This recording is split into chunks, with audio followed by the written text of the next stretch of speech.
ঢাকা থেকে মোহাম্মদ রাকিব মিয়া জানতে চেয়েছেন, রক্ত বের হলে রোজা নষ্ট হয়ে যাবে কিনা। প্রবাস থেকে এক ভাই জানতে চেয়েছেন, আমি আমার স্ত্রীকে ফোনে 1 তালাক, 2 তালাক, 3 তালাক এরকম ভাবে 3টি তালাক দিয়েছি, কিন্তু তালাক দেওয়ার শব্দগুলো আমার স্ত্রী শুনতে পাই নাই। পরবর্তীতে বিষয়টি আমি আমার স্ত্রীকে জানালাম। এভাবে জানানোর দ্বারা আমার স্ত্রীকে তালাক হয়ে যাবে? যদি তালাক হয়ে যায় তাহলে আমার করণীয় কি? বিশেষ দ্রষ্টব্য, আমি তালাক দেওয়ার ক্ষেত্রে আমার স্ত্রীর মা বাবার নাম উল্লেখ করি নাই। ঢাকা থেকে মোহাম্মদ কাউসার মিয়া জানতে চেয়েছেন, রোজার রাত্রে স্ত্রীর সহবাস করলে গোসল না করে সাহারি খেয়ে রোজা রাখলে রোজা হবে কি না।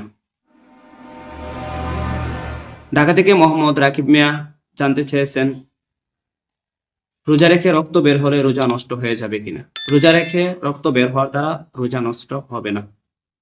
সবাস থেকে এক ভাই জানতে চেয়েছেন, আপনি আপনার স্ত্রীকে ফোনে 1 তালাক, 2 তালাক, 3 তালাক এরকম ভাবে 3টি তালাক দিয়েছেন, কিন্তু তালাকের শব্দগুলো আপনার স্ত্রী শুনতে পায় নাই। এভাবে তালাক দেওয়ার দ্বারা আপনার স্ত্রী তালাক হয়ে গিয়েছে কিনা এবং তালাক হয়ে গেলে আপনার করণীয় কি। শেষে আপনি উল্লেখ করেছেন, তালাক দেওয়ার ক্ষেত্রে আপনি আপনার স্ত্রীর মা বাবার নাম উল্লেখ করেন নাই। আপনি প্রশ্ন উল্লেখিত পদ্ধতিতে আপনার স্ত্রীকে তালাক দেওয়ার দ্বারা আপনার স্ত্রী তালাক হয়ে গিয়েছে। কারণ তালাকের শব্দগুলো যদি স্ত্রী শুনতে নাও পায়, কেউ যদি ফোনে বা মেসেজ আকারে লিখে স্ত্রীকে তালাক দেয় আর স্ত্রী দেখার আগে সে ডিলিট করে নেয়, তারপরেও তার স্ত্রী তালাক হয়ে যাবে। তাই আপনি যেভাবে উল্লেখ করেছেন এই পদ্ধতিতে আপনি তালাক দেওয়ার দ্বারা আপনার স্ত্রী তালাক হয়ে গিয়েছে।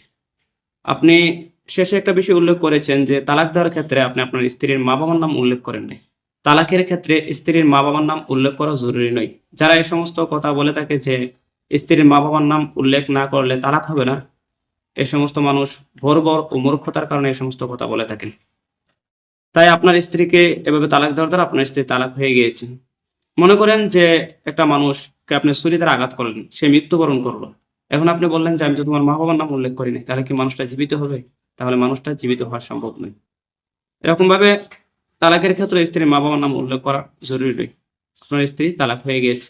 যদি আপনি আপনার স্ত্রীকে ফিরে পেতে চান তাহলে আপনার করণীয় হলো, আপনার স্ত্রী আপনার তালাকের ইদ্যত পালন করবে। ইদ্যত হলো যে আপনার স্ত্রীকে তালাক দেওয়ার সময় থেকে নিয়ে সে 3টি পিরিয়ড পর্যন্ত ইদ্যত পালন করবে। 3টি পিরিয়ড পর্যন্ত ইদ্যত পালন করার পর সে অন্য কোনো স্বামীর কাছে বিবাহ বসবে। ওই দ্বিতীয় স্বামীর সাথে সে দ্বিতীয় স্বামীর স্বাদ আস্বাদন করার পর যদি দ্বিতীয় স্বামী মৃত্যুবরণ করে বা কোনো কারণে দ্বিতীয় স্বামীর সাথে বিচ্ছেদ ঘটে যায়, তাহলে ওই দ্বিতীয় স্বামীর ইদ্যত পালন করার পর চাইলে আপনি তাকে আবার বিবাহ করতে পারবেন। এছাড়া তার সাথে আপনার সংসার করলে জিনাহের গুনার মতো গুনাহের মাঝে আপনি লিপ্ত থাকবেন। আল্লাহ পাক রব্বুল আলামিন কুরআনে বলেন, ফাইন তাল্লাকাহা ফালা তাহিল্লু লাহু মিন বা'দু হাত্তা তানকিহা যাওজান গায়রা।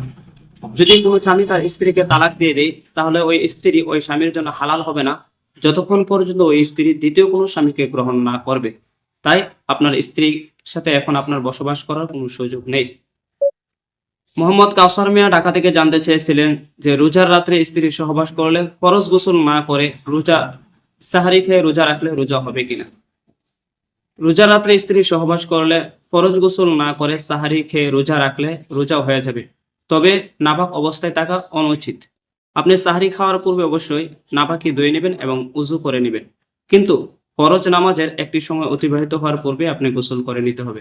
কারণ যে সমস্ত মানুষ ফরজ গোসলে বিলম্ব করে, যদি ফরজ গোসলে বিলম্ব করতে গিয়ে তার একটা ফরজ নামাজের রক্ত অতিবাহিত হয়ে যায়, তাহলে তার যে সমস্ত ক্ষতি হয় তার মাঝে একটা ক্ষতি হলো তার জীবনে কোনোদিন অবমাননা দূর হবে না। তাই অবশ্যই আপনি ফরজ নামাজের পূর্বে গোসল করে নেবেন, যদিও ফরজ গোসল অবস্থায় আপনি সাহরি খেতে পারবেন।